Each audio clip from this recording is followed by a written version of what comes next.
Assalamualaikum warahmatullahi wabarakatuh. Apa kabar anak-anak semuanya? Mudah-mudahan kalian selalu dalam lindungan Allah Subhanahu wa taala. Baiklah, pada hari ini Bapak ingin memperkenalkan diri. Nama Bapak Pak Zufri.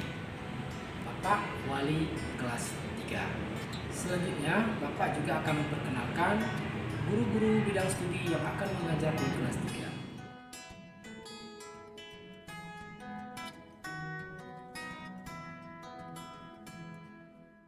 Nah, anak-anak, di tengah masa pandemi seperti ini, mungkin kita tidak bisa belajar tatap muka, tapi kita bisa belajar secara daring.